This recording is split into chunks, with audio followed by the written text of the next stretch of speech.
It has been busy over here. Even though the Kickstarter is done and we all took like a day-ish off, we've been prepping for a bunch of stuff. I have a whole bunch of news for us today. I also have a big announcement at the end of the week. Not big, an awesome announcement. I don't want to say big. We'll talk about these books today. We're also going to go over a few things to do with Valiant Soil, which is going to be on tonight at 6 p.m. CST, 7 p.m. EST.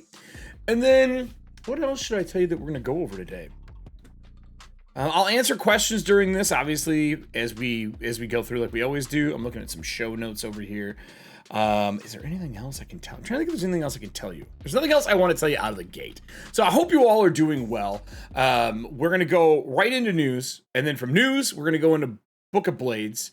And I got to tell you, out of all of them right now, I think Rogue is my favorite from my brief overview last night. So if you're wanting to make your martial classes a little spicy and give them a little more flavor, that's what these books are for. The Monk and the last one, the Fighter, I was trying to remember the other one, are my two favorites so far. They all have amazing stuff. Barbarian was really good too. But there was something about the Monk that really brought monks to the forefront for me. It made me feel like I was in a martial arts film. Like you could catch blades and hook punch people. Just tons of stuff that you normally can't do in 5e, and it brings kind of a different flavor to the game. So let's go over to the board here and let's start talking through things. So news today. What should I tell you about news today? I don't want to ruin anything. The Kickstarter's closed, obviously. For those who joined us, we broke our 1 million. We broke our 10,000 backers. We did a thank you video as everything counted down on Friday. We're super excited about that. The backer kit's going to be coming probably in July. Takes a little time for everything to process, for us to set up backer kit and put those out. And as our sales manager Kim said afterwards, the sooner you get in your pledges and get things organized for backer kit, the quicker we can get things together as we start, rolling out. So when you get it, don't sit on it, because we don't want you to forget to update your address or whatever it is you need to do. Make sure you do that when the backer kit comes out. The second thing we have to talk about today is actually on our website. We have a sale right now. Let me pull up our Chrome. The Book of Ebon Tides right now is on sale. So if you are looking for like dark Feywild stuff, this is your book right now. It's on sale, and it's more than just the PDF here. Let me click into it and let it load up. While we talk about this, I did a show for Kobold Press. It's how I got started with them, using the Book of Ebon Tides. So if you want to kind of check out and see what it's like and maybe get a flavor for the darker parts of Ebon Tide, you can check out the videos here on YouTube. And this is Ebon Tide stream. And then I'll also drop you a link for the books if you're interested in them as well. This has, obviously, the errata sheets are here, which cost nothing. Sirenscape stuff is in here. Your 5th edition Foundry license keys in here as well, for VTTs. There's a bundle you can pick up, which is Fantasy Ground license keys. Then we obviously have the book itself and the PDF that are also on sale right now. This is your sale here. And it's got the blue box. And then there's even Ebon Tide character sheets. So if you're staying strictly in it, there's character sheets here. They follow very similar formats to all the other character sheets we have, but they put a little bit more data on them and redress them to fit the set piece. With that said, the Book of Blades that we're doing today is your Rogue, your Warefare, and your Paladin. Each one's $4.99. Those are also on the website. And then, is there anything else I should be telling you all? I think that's everything. Kickstarter, backer kit in July. Then after that, sale today for Ebon Tides. And then we have our close of the thing was this Friday, which is awesome. So I have a big announcement for news at the end of the show, and we'll go over that here towards the end. So I guess that's everything. Let's kind of dive into these PDFs. It's the whole reason I am here today, is to make sure we get some good looks at this. So let's pull them up on screen. I'm excited for these. I didn't know about these books until we actually, they asked me to take a look at them. I was like, well, I don't even know what they are. I opened them up, started digging. I was like, okay, this is pretty awesome. There's a lot in here to unpack. And I was kind of surprised by the amount of content. There's some fluff, but for the most part, all that is in here is crunchy content for you. Crunchy, good content. So let me slide my piece over here so I can scroll through it and talk to you all while we're doing it. We're gonna start with the Paladin. This is our big piece we're gonna start with. The Paladin right now, this is Bashir, Jeff Quick, and Brian Suskind working on the Paladin. It's a little bit of a Assassin's Creed vibe to me. What about all you? Does this not remind you of Assassin's Creed? I mean, I guess it could be a Paladin. I never even thought about that, to be honest. But after reading this, you may think it. So we have the same breakdown that we always do in here. We have our introduction, the fine line of a Paladin, the idea of playing them, obviously the alignment-centric style, where they come from, overworld, like real world, Christianity, how it differs to priesthood, where that came from, kind of how we pulled them from. I always saw Templars, Knights Templars, and Paladins of that. That's where I always came from that, hence my Assassin's Creed piece. And then we, immediately after page 3, with the same cover art, right? Immediately after page 3, we dive into this. We dive into the Paladin tactics, the offensive tactics, the defensive tactics, kind of how to play a Paladin, what you do, how you keep them alive, how using Divine Smite works, and just giving you an overall brief on playing a Paladin. Do any of you in the audience play Paladins? Are any of you big Paladin fans? I love Paladins. My buddy Drew, who is on my Dragonlance show that I have right now, big Paladin fan. It's like his #1 class to play. And in 5e, I feel like they did them pretty good justice. Do you all think that they did justice to the Paladin? Does the lay on hands, the smite, like as they are right now, before we dive into this, is there anything in the Paladin class that you think is lacking from how you use smite to maybe feats to character options? Is there anything for the people who are watching right now that go, man, Paladins just don't hit the note for me? Usually for most people, I find it's the alignment restriction. There's a lot you can do with lawful neutral, let me tell you what. So anyway, I was just curious, put in the comments, or either if you're watching this later, put in the comments below. But if you're watching with me right now on the live show, what is it you think is missing from Paladins? Because I have a feeling we might hit a couple of them in here. So let's talk about the options. The first thing we have is a new subclass, which is Oath of Memory. I am way into this concept of our Paladin. Oath of Memory is an oath of heralds and martyrs. Legends have been passed down through the ages, whose simple remembrance spurs warriors for feats of heroism. This is the idea that you can take the history of whatever group you're a part of and spur people to be better than what they are now. Which, okay. I'm gonna blow this up one, and then I'm gonna quickly unchop these edges. Want a little more space in here for us, so when we're looking at it, you can read it. So you get these abilities. You get Exalted to Others, Remember the Fallen, Preserve Culture, and Embody Virtue. These are the pieces, the different tenets that you can kind of go through. So Exalted Others, to provoke virtue, you must exalt. These are kind of like your ideals or your ethos that you use. You must exalt as it occurs, public praise others for their good works, and even admit virtue from your foes. So you're playing a true good guy with this. Remember the fallen. Too often martyrs are forgotten by happenstance. Spread the memory of those that have fallen in your adventures, not merely for their ends, but for the lives they live. So talk about PCs in the past, people who passed fighting with you as NPCs. You got a little bit of like a historian vibe with this piece, remembering the fallen warriors, kind of embodying people for when Harold, our fighter, died in the front lines, and he died saving a village of 20. And in that village of 20, a king and queen were born.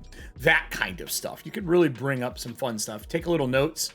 You'd be surprised what you can do with it. But with these different things you have, and preserving the culture, traditions are worthy. embodying virtue, you get a new set of oath spells. These oath spells are kind of spicy. First off, Bane is one of my favorite spells of all time. It just is. I don't know why. That and Toll the Dead. Those are my two favorite like low-level spells. You get comprehend languages to make sure you can speak to anybody else, the memories, the traditions, the ideals, the people who have passed, so you can comprehend languages. You get enthrall to kind of inspire. You get spiritual weapon to help fight and defend people. Spiritual guardians, if you've never used that spell while being a little higher in 9th, it is an amazing spell. And the visuals you could conjure with that's awesome. Tongues to make sure you can talk to everybody. Compulsion, freedom of movement, so you can't be held down. For some reason, I envision a paladin in the middle of a fight being grappled by a bunch of people, moving through them, shucking people to get to his as he's telling the story of whatever it may be. The last castle they raided as they're raiding this one of an evil villain, right? It's so OP. Agreed, GM Toolbox is so OP, but it's so fun. And I like overpowered spells and things in my game because when something just hits and it's fun, I don't understand the idea unless you're playing a grit grind game where you're street level and like little details matter. You know, you just slow your roll for those kind of things.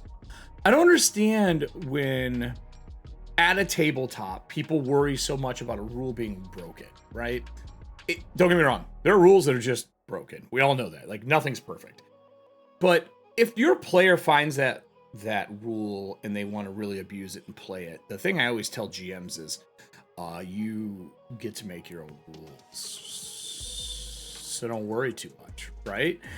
But there's no reason, like if they find something like that and they love it and it's like, think about a warlock has one trick and they have to lean on that their entire life, and I think that I think it's something that you just learn to play around. GM Toolbox, one of our DMs now builds his encounters with spiritual guardians in mind, because if he doesn't, it destroys the encounter. It can. It 100% can. I mean, a dispel magic, but it also does good stuff. So imagine if you throw a mob at him of kobolds, or, well, like kobolds, goblins, and they are mobbing them, and they have the ability to summon spiritual guardian. That allows you to really, like, make that combat go fast. Because I don't know about you, I don't like being in the slog of combat for like 2 hours for something that should have been really quick, right? So those spells to me empower that to happen. I think on my end, I forward stack my monsters a little bit more. But anyway, I digress. I like that they get spiritual guardians. I think it's a super fun spell. And I think it makes a lot of sense for a paladin, especially one of memory to have.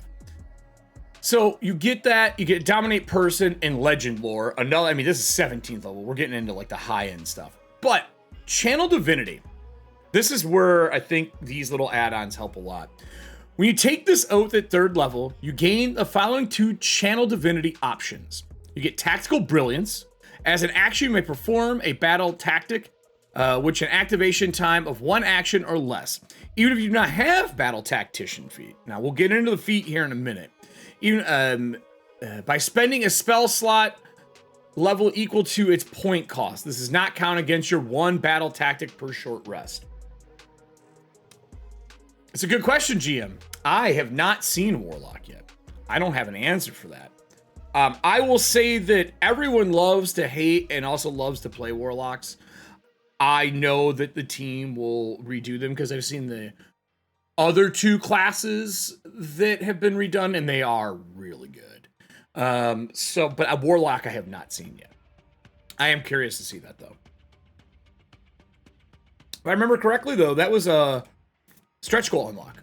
So we probably will see that sooner than later. You know what I mean? So you get to use tactics. We're going to go to the feats afterwards. Just remember you get tactical brilliance, and you can use spell slot levels to use them instead of the feat. Then you get borrowed knowledge, and I love characters who have the knowledge skill. It allows them to live in your world, learn things, and ask questions, and make knowledge checks to see if it's something their player character would know. So, player knowledge is a bonus action. You can recite the legend of an ancient hero and channel their legendary skill. For 10 minutes, you have proficiency in 2 skills of your choice. If you already have proficiency in that chosen skill, you double your proficiency bonus.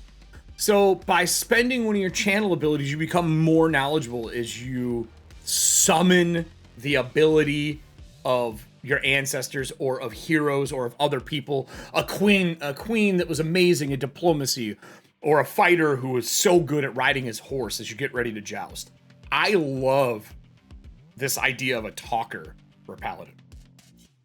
You get Aura of Splendor. At 7th level, you draw power from the glory of battlefields, regardless of origins, emanating an aura that steadies your allies. Basically, within 30 foot of you, all creatures of choice at 10 feet get temporary hit points equal to your paladin level, which is making them a little stronger. And then at 18th level, increases again. You get Unending Chant at 15th level. Your memory of your chant continues even after you fall. So if you go down, the battle tactics that you did last for their duration, even if you're knocked unconscious, because you're so inspiring.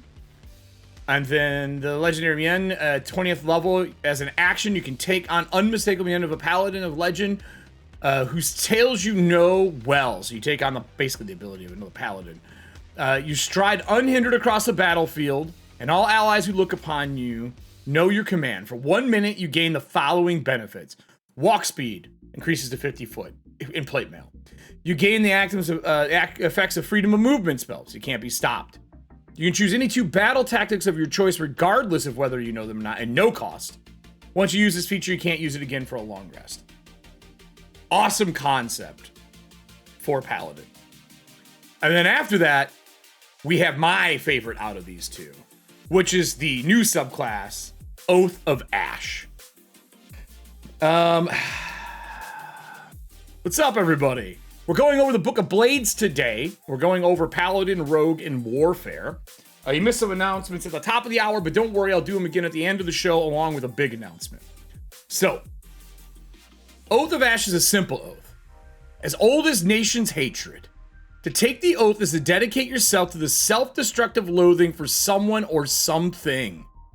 Adherents are evil, either knowingly or by degree. As the oath turns their lives towards the central truth, everything burns. Okay. Paladins are lawful. And people always see lawful good. Lawful neutral and lawful evil paladins can be a wonderful addition to your party. Lawful evil is, in my personal opinion, evil with purpose. And it allows them to work with other players and other player characters and other jobs, especially if they're tied to the same thing. If you take an Oath of Ash and you're hunting down a kingdom that burned yours to the ground, or a group of monsters that came to your village and murdered everybody and you're one of like the 3 survivors, or you work for a queen that may not be the nicest, but your purpose is to stop encroaching monsters, you still can work with a party that isn't evil. Your actions may not be the kindest, but you can definitely work with them. I love the concept of having a paladin out of normal alignment. I will say it's not for everybody. I will say that it isn't something I recommend every GM allows until you're comfortable, but I think it is something that adds a lot to the game. So let's look at what it actually is. Let's actually take a dive into it.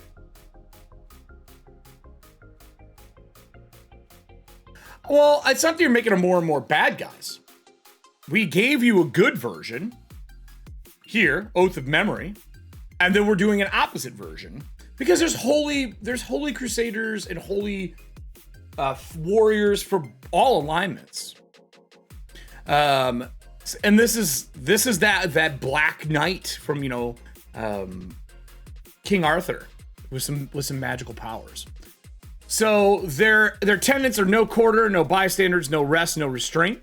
I also think this is a really good thing if you want to make an NPC paladin that's after the party. That could be a really good version, giving this book purpose for GMs as well as players. Spells: Hunter's Mark, Thunder Wave, so hunting people, blowing up objects, Misty Step so you can get to people quickly, especially if you can Misty Step up your horse. I think that'd be awesome. Spike Growth to create an area to fight in. Fireball for those truly burn it to the ground moments. Frightening. Spirit Guardians, they kept that again, powerful spell. Fire Shield, Freedom of Movement, Contagion, and Pass Wall. This is a bad class, man. These are mean.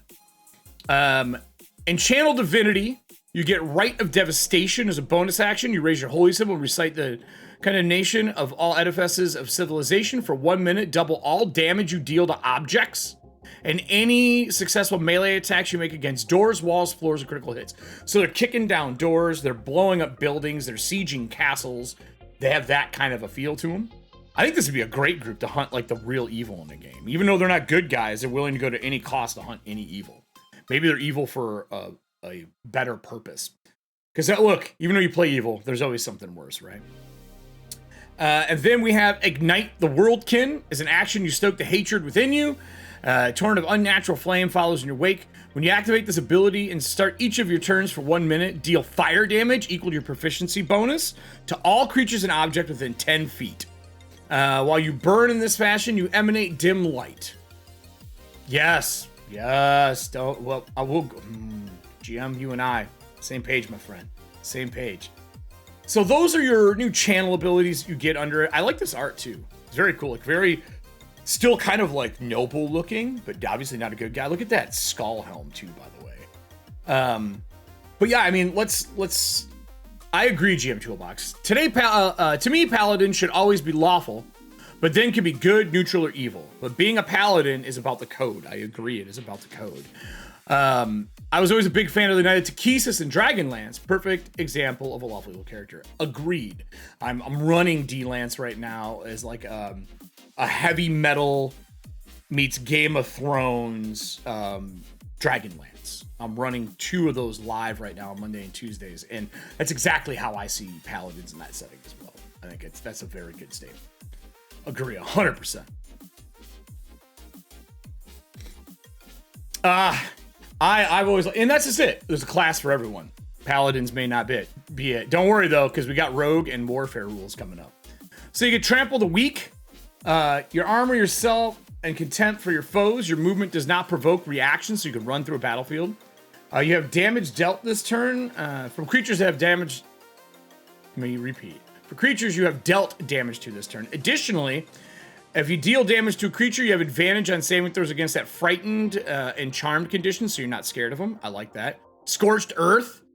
15th level, you manifest an icon of devastation when you attack. When you deal damage with your Divine Smite feature, you may cause the wound to take shape of a glowing, painful brand.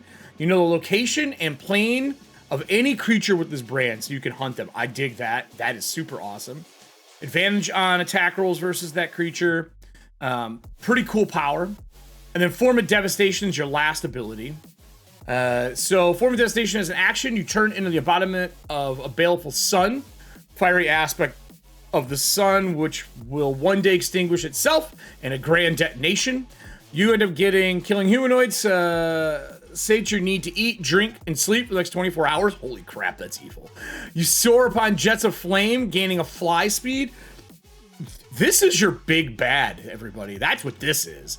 Whenever you deal radiant damage to a creature with a melee weapon, you may spend a bonus action to deal that much radiant damage to a different character, so you can hit someone, radiant damage them, and blast through them and hit somebody else with radiant damage. Look, my game on Monday and Tuesday should be very worried now, because I know what I'm making for one of the big bads. It's going to be this. Your Rite of Devastation and Ignite the World. Kin Channel Divinity features activate without need to spend a bonus action. Oh my lord.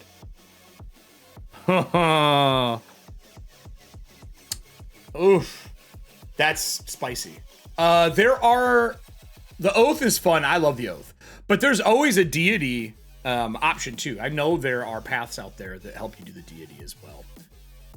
So we get a new background. Obviously this is tailored towards 5e, not TOV, although they are parallel. You could use them. You get skill proficiency, intimidation, religion, get some languages, you get all the normal equipment. The Hand of the Divine, it's a martial purpose, which I dig this. I love when you have a purpose for your players, or they have one for themselves, or make one for themselves. I think that Bond's ideals and flaws are a great idea that did not get used enough to help spurn ideas for your players. And then feature, you get Gifts of Faith for judgment, right? And then suggested characteristics for your bonds, ideals, and flaws. Our mounted paladin. And then we get into what the big mechanic is that gets added to this. I dig this. Battle tactics are special combat tactics honed by veteran warriors, activated with a practice command or inspiring speech. They bolster allies, undermine foes. A character of any class can gain access to battle tactics. So now while this is a book of paladins, this gives your fighters, maybe your bard or a wizard who's a tactician, the ability to get almost like a minor buffing thing that they can do for combat. So you take the feat Battle Tactician. When you choose it, you learn 3 battle tactics listed from this section. To use a tactic, the creature you wish to affect must be able to see and hear you. And only 1 battle tactic can be active. This kind of reminds me of some of the Cavalier and Banner options we've seen in games over the years. And then you may learn 3 more battle tactics. I think it's if you take the feat again. If you take the feat a second time, you get 3 more battle tactics. And you may replace battle tactics you already know with a different one. So you can kind of upgrade and have 6. But for like a wizard, it has 3. It's pretty cool. You get points you spend. Get 4 points to your battle tactics pool. When you execute a battle tactic, you must spend the required number of tactical points from your pool. Point cost is listed for each battle tactic. So each one of these are battle tactics. We're not going to go through all of them other than the names. Become a wall. Bite and hold offensive. I will go over this one. 4 points, 1 action, range 10, last a minute. To pin an enemy and make them helpless against your allies for the duration, you have advantage on attacks against grappled targets. If you got a grappler in your party, this is a really cool way to let your group be better at fighting them. You got clip their wings for flying opponents if you're dealing with like dragons like we've been talking about, or if you're dealing with harpies or whatever you're dealing with in your campaign. This is not a bad battle tactic for taking down flying creatures for 3 points.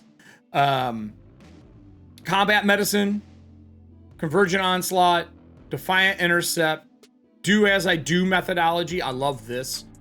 This one's really cool. No warrior can master every defense, but a quick demonstration and some coaching can protect your allies thoroughly as any ward. Choose 1 saving throw and a number of allied creatures within range. Whenever that creature makes their saving throw within 30 foot of you, they may use use your bonus for the saving throw instead of their own. Nice way to like bolster people. So if you're not a paladin, you can still kind of tell people, hold your shield up, dodge this way. When you're fighting a basilisk, don't look it in the eyes. Kind of a cool concept for this. Draw nigh, enduring pain, expose weakness. It just keeps going. And these are all battle tactics that you can add to it. Also, I dig this art a lot. And then we get down to 20 paladin exclamations, which are the things that paladins shout when they go into battle. And also rules on like how to create a new battle tactic to give you guidelines to make your own for your game. Maybe your game is specifically dealing with a certain type of creature and you want to make a battle tactic for it. And you need something that doesn't fit from those, so you can make your own. Really cool piece. And it's 16 pages, 2 new archetypes, a background, and a whole new mechanic around 1 feat. I really like this. I know paladins are a class that a lot of people argue over. And they have a problem with them either because they're holy or they want them to be something. I think this adds a really cool version who's all about being about their party, and another version that's either for the GM or for an evil game, or you have a player, like I have a player in my group who plays evil really well with a party. Really, really well. And it's one of those few people that I am all in for. Only 10 people. Hey, it's the middle of the afternoon. And I mean, we record them here and we put them back over on YouTube on Fridays. People work. We know that. I just do it during the afternoon so I can get them ready and put them out for YouTube and talk to audience members that have time to be here. If this was TOV and there was a line for TOV in it, it would probably have a lot more people. So, but I don't have a lot to talk about for that. Shh. Until the end of the show. Then I have something to talk about for TOV. So, rogues. Let's talk about rogues. They were different types. This is the Book of Blades. The Book of Blades. Hold on here.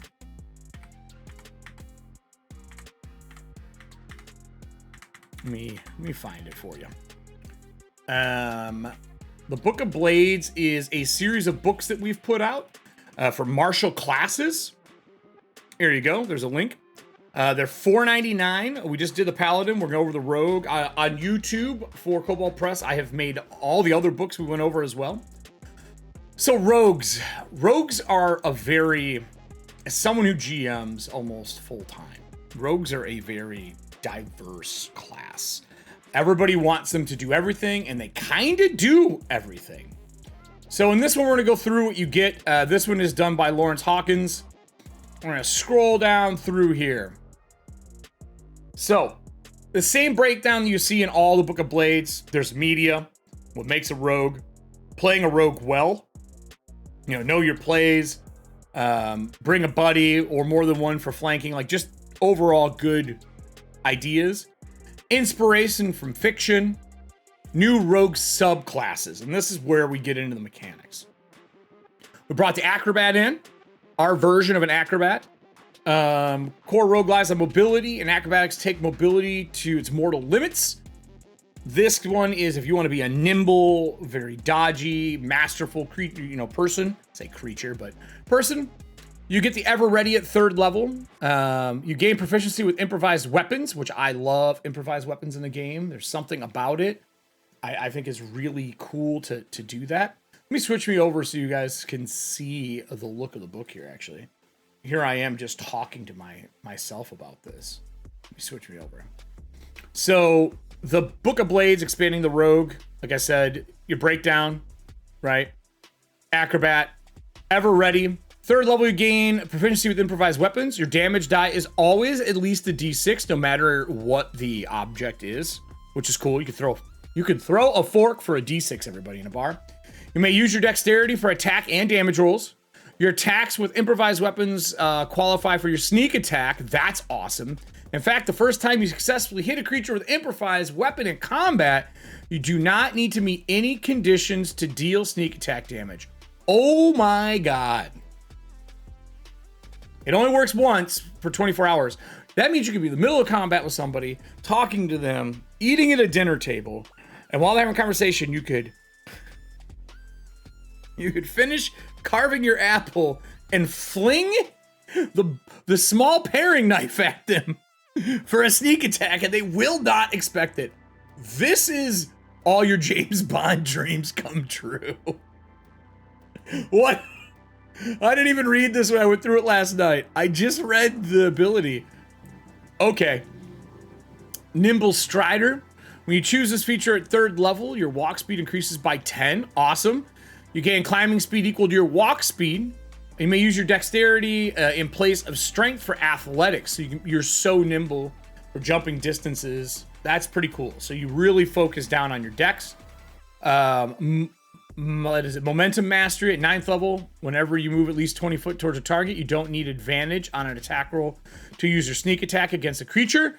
And you deal an additional D6 damage on hit. So as you're charging in, you get better at sneak attacking people, surprising them as you're running at them.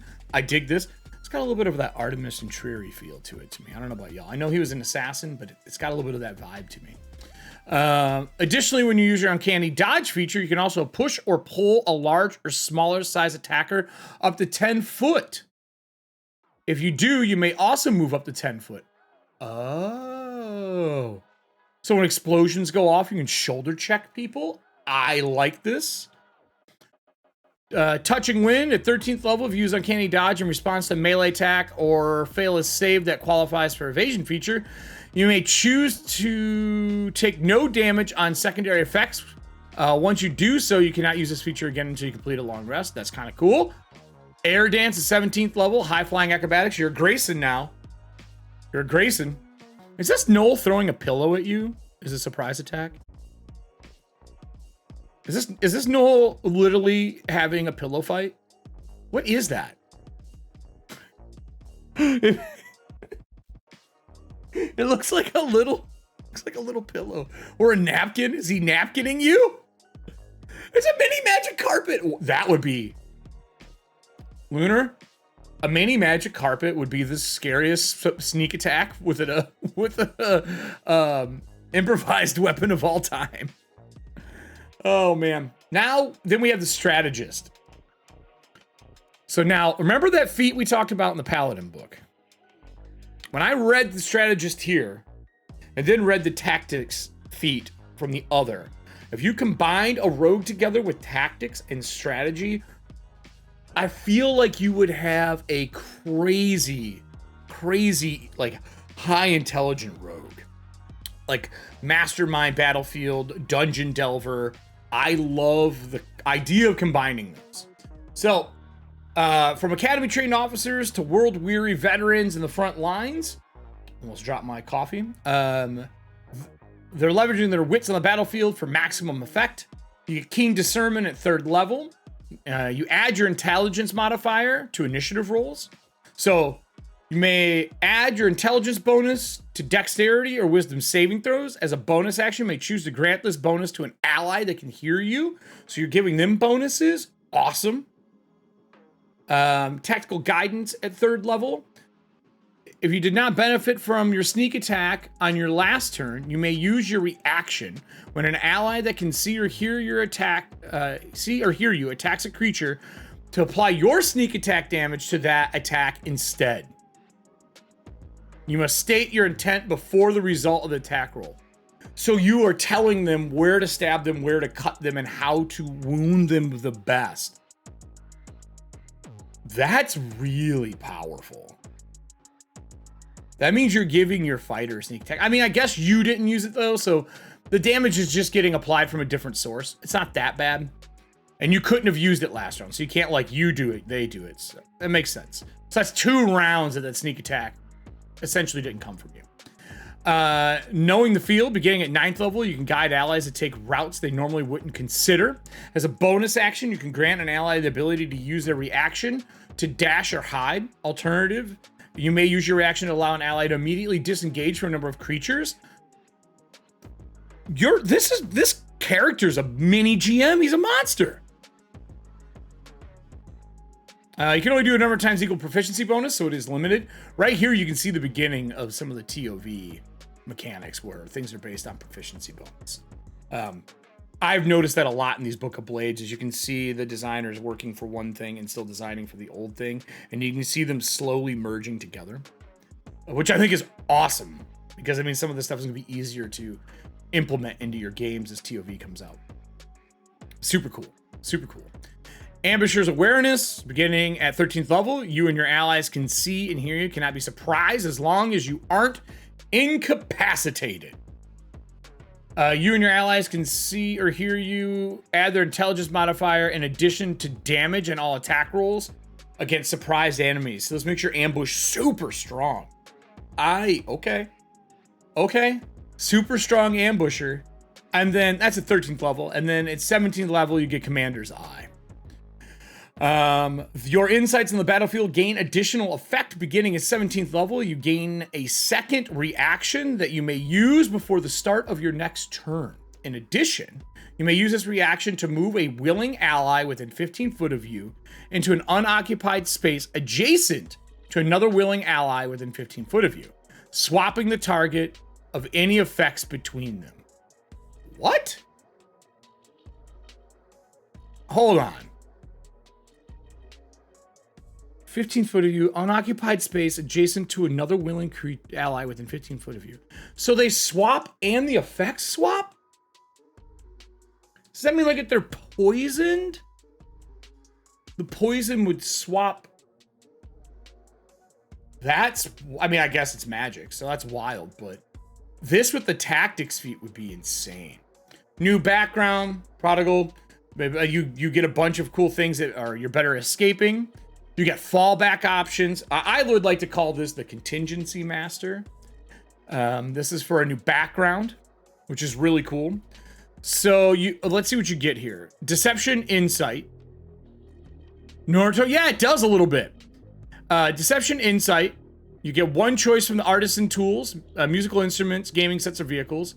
Language of your choice. Artisan's tools, musical instrument, gaming set of your choice, 15 gold. Escape. Your path ahead is shaped and defined by what you're running from, and your routes will impact how you will view new allies and enemies. The nature and tone tone of your escape will impact your story in many ways, even if you never return home. So you have a full life complete with records, allies, and contacts. If you ever need someone else for a certain reason, you can simply be your past self for a while. You're a spy, essentially. This may, of course, require explanations, and it will draw attention from people from your past, especially unwanted people. For each day you present as your former self, roll a d10. On a roll of 1, a problem from the past catches up with you. This is an amazing feature. This is awesome. Huh. You could just be somebody else. Like you could have been a horseshoe maker. New characteristic, personality trait, the escape. Example of escape is I was thrown out by an elder after an argument. Still, I dearly miss the loved ones from those days. So you can see that, their ideal, your bond, your flaw. New tools of the trade. Okay. I believe, personally, I would love to see books come out again that are equipment books for each class that let you really dive into the nitty-gritty of classes. I feel like it's something that's missing. We get big equipment books, but I would love little splat books similar to these 16, 17 page pieces where it's just gear for a rogue, just gear for a druid, just gear for a ranger, that lets them feel more flavorful. And I'm not saying other classes can't pull from, but like a field guide for each one of them. It's just something I feel like, to me, is kind of missing to a point. I would love to see more of this kind of stuff, personally. So anyway, that's just a personal thing. But this gives us a little tools of the trade. They give you a blackjack for knocking people out. They give you ether. Weird thing for ether. In real life, ether takes a really long time to knock somebody out. It takes a really long time. So this is like super powered ether. A garrote or garrote, depending on who you are, because that's been missing from 5e, new version. Your cost down here. And then improvise poisons with alchemy. I don't know about you, but poisons can be really good in the game, but they're hard to implement. And usually the DCs are too low. Like, if you don't scale with the poisons based on the DC for more difficult poisons, they kind of fall out of line. A character working with a poison can make a DC 15 intelligence check, arcana check, adding a proficiency bonus if they're using either a poisoner's kit or an alchemist supply. This check requires alchemical reagent costing roughly 25 gold per dose. On successful check, the poison is imbued with alchemical properties. You may enact one of the following changes, or 2 with the result of 20 or higher. Change the damage type of the poison to acid, cold, fire, or necrotic energy. So now you're making a poison concoction that works for what you need. You can change the inflicted condition from poison to blinded to deafened or stunned. Uncommon and rare reagents can be bought through consumable magical items, are harvested from unique creatures, usually environments requiring a DC 20 intelligence check. Now fighting creatures becomes important, to which the character adds their proficiency bonus if they're using alchemical supplies such as reagents. May allow even rarer damage types and conditions. So you could hunt down a Medusa, take the heads from a new Medusa or her head, and create a new alchemical thing that turns people to stone. If your GM's into that, super fun way to give poisons meaning in your game. And then we have Smoke Ball after that, and we have some fabled magical items. Wormscorn Coin. I don't want to ruin what these are, but they have multiple level things. It's a piece of a hoard kind of feel. We have the Planner's Piece, and then that has multiple. It's like a daily planner. It's got a timekeeper. 5th level, your choice. You gain bonus to initiative rolls. Pretty cool. And then there's an optional rules section in this one as well to really give more flavor, which is Dead to Rights. It can be disappointing to hold a foe at knife's point, arrow point, or spell point, and then simply have them suffer an opportunity attack and then run away. I agree. There are moments like that are rough, like where your rogue's like, but I have a knife to the throat. We've all had this conversation in a game. I have lightning bolt ready. How? If you have a weapon readied and surprise an opponent, you may use your action to declare that target dead to rights. You may also declare a single creature dead to rights if they're in range of your attack for a full round, and neither of you move, dodge, or make an attack roll against a creature at that time. Creature must have no intent or means to defend themselves, so you can get them when they're in the bed, when they're eating dinner, such as plead, negotiate. Dead to rights is a special ready action if the conditions are set right. I like that a lot. I like the setup one for cunning tricks where you're like blinding, grabbing, grazing, mugshot, press, startle. Super cool. Setting pitfalls and how you can use those in your game, also really cool. So this is the Book of Blade Rogues. Lots of options in here for your scoundrel, from ranging from archetypes that you can use to new gear to new background to even special rules. Some of those rules I think are just really good to add to your grit and grime game, especially that dead to rights. If you gave that as a whole encompassing setting rule, you could really run your Thieves Guild in that kind of feel for a game. I highly dig the idea of dead to rights. I believe that rules should be built around your set piece, and this gives you some things to really have that thievy style life. And then if you take Tactician Feat from the new book that we just did, the Paladin book, you got a crazy Tactician. So that is the Expanding the Rogue with Book of Blades by Lawrence Hawkins. $4.99, you can pick it up over on our site. And now we get into the last one. But this is different. Not everyone runs Warfare. I am running some Warfare right now on stream. It is a very time-consuming thing to do. When Warfare comes up, I like it to be clean and easy and simplified so that if I wanted to play a full-fledged Warfare game, right, I would play a miniature game. I would play your 40Ks and stuff like that. Or if I had a party who really loved the nitty-gritty, we would play more of a miniature style game of war.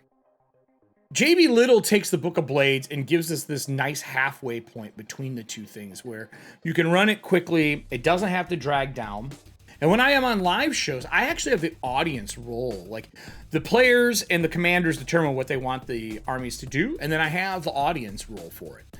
Because it's a nice back piece that they can roll, and I can cut away from that cinema and continue what I'm doing and come back to the roll and explain what's going on. This is a really good way to do it. It's 17 pages. Well, let's take a look. So, Book of Blades, like I said, JB Little. Scroll into this. There are some things in here I'm really excited about, like the introduction of more siege weapons. It talks about strategic perspective, inspiration, where the stuff comes from, fictional inspiration as well, historical inspiration and where this stuff comes from. Especially like they obviously are mentioning the Book of Five Rings and so on. Battlefield units is where this all starts. The idea is they're going to give us a template to make anything into a battlefield unit. Okay? Using battlefield units, there's a breakdown for a unit. This allows a single PC to face a band of screaming bandits or a squad of tactically astute hobgoblins, the GM having to manage their initiative orders. This takes that idea that we saw in 4th edition for groups and hordes and swabs and minions and all that kind of stuff, but brings them into a unit is what they're called. Familiar gameplay, it works exactly like 5th edition combat rules, but they get balled together. A unit of ogres may attempt to grapple a fleeing spellcaster. A unit of goblins might disengage the howling barbarian. A unit of assassins may hold their breath beneath the water surface, lying in ambush. This allows you to make a group of people to fight with them acting as a unit instead of acting individually. So you're rolling one initiative, one attack roll, one damage roll. All right, it's ideal. I think a lot of GMs have learned to do this when mobs get really out of hand. But what this does is it gives you a template on how to create your hit points, your condition immunities, your mass resistance, and challenge rating based on what you want to make. Pretty easy. Like, for example, for hit points, the unit uses maximum number of hit points that their template creature can have. Then you multiply those hit points by the number based on the unit size. Unit sizes are in the statistic table below. Units cannot regain hit points, period, or gain temporary hit points, period. So a large group of hobgoblins begins a single hobgoblin's maximum hit points of 18 multiplied by 3. That's 54 hit points. You got 3 hobgoblin unit They have 54 hit points. We can talk about what they're immune to. As we scroll down, they talk about mixing units and how to handle HP and AC. They talk about how to calculate your attack and damage, right? But there's something really cool in here, and I'm gonna scroll up. This is the table. Large is 5 to 9 medium humanoids. Their multiplier for hit points is 3. Their CR is 2. And they get a legendary action. I think legendary actions are so underused. When I saw this, it made me want to go back through all of the major combats that I have ran and make these groups of 3 hobgoblins, 10 goblins, and give them legendary actions because there's so many of them. Such a simple concept. So simple. Super fun. And it ups your CR. So running away from a group of people out of a castle of soldiers, and you have like a group of units of 3 or 4 made, you write them up off to the side, you can have these nice combat actions where their legendary action might be like shield wall, and you can't pass through that hallway because they have they have pikes and they have shields. So the legendary action is due to the volume of combatants. Each battlefield unit gains 1 legendary action it can use each round based on its size. When alone, battlefield units face off against a single target. These legendary actions may not amount to much. However, when multiple units coverage, the combination of legendary actions can become overwhelming. They talk about your reactions, your movement, your commanders, how to handle them, your morale. Morale's pretty cool. Primary way to defeat a unit is to shatter its morale in combat. When a unit that does not have a conscious commander starts its turn with half its hit points or fewer, roll a d6. On a 1 or 2, the unit is defeated. They flee, they shatter, they separate. And taken from the initiative order. Members of the unit retreat to a secure place on the battlefield, disband and flee from the battlefield entirely, or surrender. So while there's a lot of hit points, but if you can figure out who the commander is within them and really throw down with them, you can stop that unit from, being on the battlefield for too long, which is awesome. They give you a couple of sample unit here, like how to do this, what a sample unit would be, what they become, how they function, so on. Sample units are pretty simple to build. I would build a template out personally on one of the websites where you can do templating, and then make these out and make a couple of them for yourself for your game and give it a shot. And tell your party, hey, I'm going to be trying these for this. Get ready for some mob fighting where you're just swiping and doing damage against a hit point pool. PCs as a commander is another rule, so that if you have units as a PC, how you can command them and what you can do with them. Also, awesome. I love that this is added. Hat is the best way to interact and check sporadic commentary on taking points preferred or specific times. Oh, what is the best? Oh, whenever you want. Whenever you want. I usually will go through questions when we go through. Feel free to ask them. I'll answer them as we can. This gets ported over to YouTube, so usually I read through this piece, or in a section I'll pause and answer questions if anyone has them. The only time I ever change how question and answer works is if we're interviewing somebody. I do those Q&As at the end. But other than that, ask away. This is an interactive chat, interactive talk. Quiet day, but interactive talk. I think our month of Kickstarter it was a lot for everybody. It was for us. It was super awesome. So after this, you get heroic boons. It's a kind of a cool concept. Legend tells of a few who stood against many warriors blessed with strength beyond all others, perhaps in the time of strife and war. Your PCs rise to become these legends, facing thousands of foes in combat.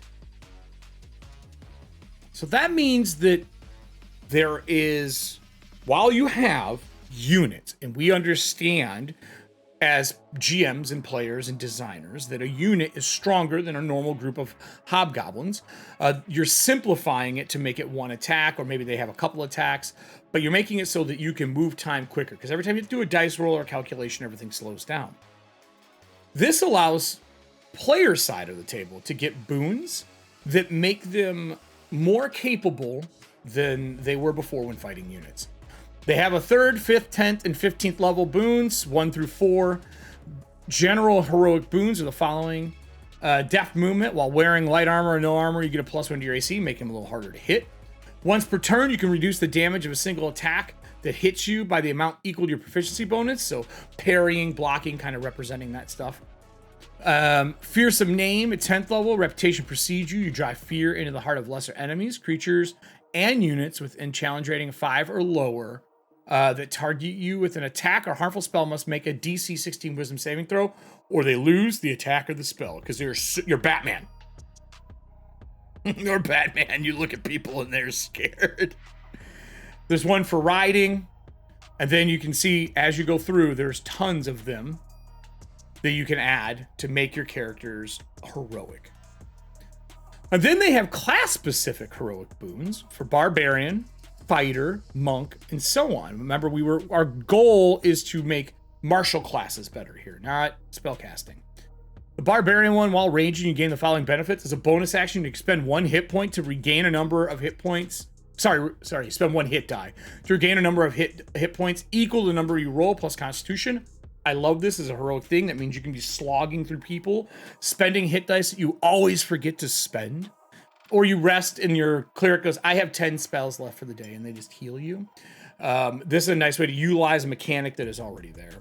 And you keep seeing this go through with each one of them. The Monk, Hostile Mind, at the start of each of your turns, you can expend 1 key point to do the following. Gain resistance to damage until the start of your next turn. Have advantage on attack rolls with unarmed strikes at the end of your turn. Really making you the monk that goes through a swath of people. Super fun way to level up that heroic playing field. And then we get into siege engines. Look, I've ran a lot of Warfare games over the years, from things in publications to running Warfare for my own games. And siege engines are the thing that always comes up and you go, oh man, yeah, there's rules for, is it the GM guide? The GM, and you're trying to remember where those are every time. And then you get to them and there's like a lot of times their own rule set, or they don't do enough damage, or in some you can't harm people with them. It's only made for buildings. We put siege engines in here, and we have catapult, ballista, cannon, and how many people it takes to use them, from artillerists to a single person. We have the scorpion in here, which is awesome. That's that one that whips and throws things. Huge range on them, lots of damage. But we never say, from anything that I've read, that you cannot hit a person. They are cumbersome. They can't move through difficult terrain, making ditches particularly deterrent, and passing. You have to build a bridge to get across. Shock and awe. The price and size for a given siege engine is suggested. The construction of these marvels has no upper limit. A decorative catapult of a dwarven steel adorned with precious stones, or trebuchet with enough to hurl 4,000-pound earth elementals, may demand a king's ransom to construct. So it kind of tells you how to build them and how it works. So we have a bunch of them in here. There's a nice table for them. I think we give you five versions of them, which is the normal ones. We talk about siege engine commanders and how they would work, right?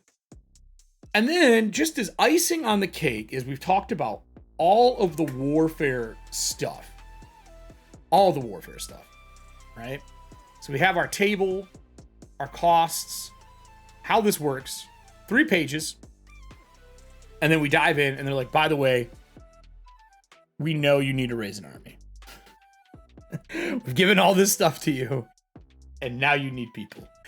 They did a really clean, easy breakdown based on the size of the area you're in, the population range, and the possible number of people you can enlist, and the DC to do so. Real simple. That population provides the food for them, as long as you don't move too far for them. You have the ability to make yourself an army. If you need to make a village of people, the 300 are there, and you need some combatants to come with you to make a unit to go fight against a Barghest, because it's too powerful for your first level characters, you could spend 2 sessions getting people, training them, making units to help them out, and go to that fight. And now you have a unit of, what is it? 2d4 So that's 6, so 9 people, you DC 10, and they come with you and you command them. But now they have morale, they may break during the combat, but it's very easy to do. And after we do that, there's some streamlined soldiers, NPCs, how to do them, training bonuses. We break that down again for quality and cost for the different versions, how to make your soldiers better, right? And the different categories for them. And then after all of that, right? After all of that, we have soldier types, which are your bodyguards, your commissioned officers, your engineers, your foot soldiers, your infiltrators, your knights, your laborers, and your lieutenants. And they give them a primary skill that they're good at, sample NPCs that could be doing that for you. We have a little box about indentured soldiering, how that would function if you want to use that as part of your campaign, what the cost is if you're paying them to be there versus doing it because it's the right thing. I mean, it's for a 17-page book. This is an entire campaign setup. Entire campaign setup for 17 pages. So now, after all that said, we've went through all 3 books. We went through our Paladin for Book of Blades, which offers you 2 new archetypes, a background, along with the ability to have strategies as a feat, which affect people in the battlefield. You can use so many times a day. Bringing us into the Rogue, which gives us a new archetype as well, from being super acrobatic and sneak attacking with objects of opportunity. And then after those objects of opportunity, we get into the idea of how you can use new gear, things that you can do with them, and then even some magical items at the end for you. And then so we got strategy, and then we get into warfare, where there's a simple way to make groups of people into units so you can use them in your game. Instead of rolling 1,000 rolls, you can combine them together and then even give them some legendary actions to make those units feel extra special, making it so that a group of goblins that are really low CR can be a higher CR and be dangerous, or at least meet the expectations of the fight for players. These are all out right now. They're $4.99 a piece. You can pick them up over on koboldpress.com. I love these books, and it's a full series of them, and I think that that is an amazing thing. Now, we looked over these. We're at the end of the show, and I promised that there was an announcement at the end. For everybody who's here, there's an announcement. So I'm going to pull up a webpage here. You guys have all probably looked at this at some point in time over the last week or month. Tales of the Valiant website is something we're going to continue updating after this Kickstarter is done, right? The new playtest packets are dropping this Friday. So if you scroll down on here for Tales of the Valiant, I have news for it. We promised that there would be new playtest packets. There's going to be a public one and a Kickstarter one. We've talked about, in June, public playtest, 1 lineage, 2 heritages, and a Kickstarter packet being 2 base classes. So the way this is going to work, if you are a Kickstarter person, you're going to get a hold of a special Kickstarter packet if you back this as a thank you. Then you're also going to get the public packet as well that is going to be out there. Those are coming out this Friday. You can check that stuff out on our blog, or if you're part of the Kickstarter, you will get your update there as well. Obviously, moving in July, we're going to have the public 1 to level 20, along with a Kickstarter packet for 1 new base class. Expect to see the alpha sometime in July as well, which is going to have more of the things you need. By the time you get the alpha, you can run a game. It's how I'm doing right now, a Valiant Soil, our live stream. So this Friday, expect 2 packets to drop. Our blog post always has it, and obviously our Kickstarter will update you as well. So if you are looking forward to more things that are Tales of the Valiant, well, we got it for you. Bookmark the site, keep it kind of on the side. We will continue to be using this for you to update you in how we're going to go about adding new things to the Kickstarter and putting them out for you. So,